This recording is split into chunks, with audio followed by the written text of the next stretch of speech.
4. The recent Continental-Elevation stage, the last great mammalian migration.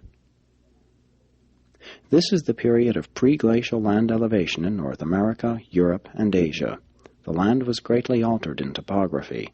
Mountain ranges were born, streams changed their courses, and isolated volcanoes broke out all over the world.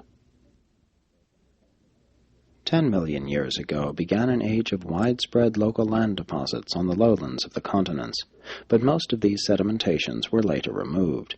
Much of Europe at this time was still underwater, including parts of England, Belgium, and France, and the Mediterranean Sea covered much of northern Africa. In North America, extensive depositions were made at the mountain bases, in lakes, and in the great land basins. These deposits average only about 200 feet, are more or less colored, and fossils are rare. 2 great freshwater lakes existed in western North America.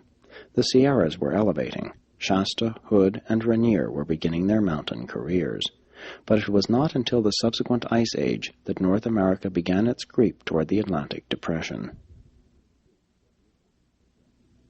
For a short time, all the land of the world was again joined, excepting Australia, and the last great worldwide animal migration took place. North America was connected with both South America and Asia, and there was a free exchange of animal life. Asiatic sloths, armadillos, antelopes, and bears entered North America, while North American camels went to China.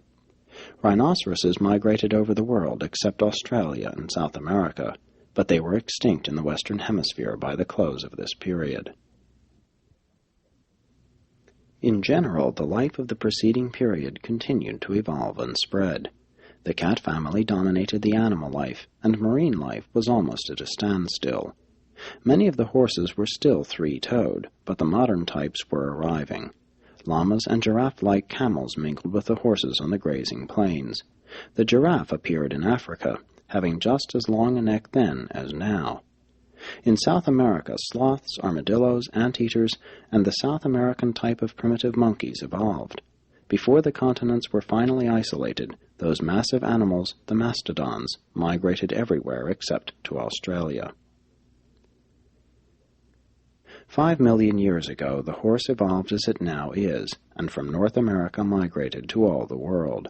But the horse had become extinct on the continent of its origin long before the red man arrived. The climate was gradually getting cooler. The land plants were slowly moving southward. At first, it was the increasing cold in the north that stopped animal migrations over the northern isthmuses. Subsequently, these North American land bridges went down.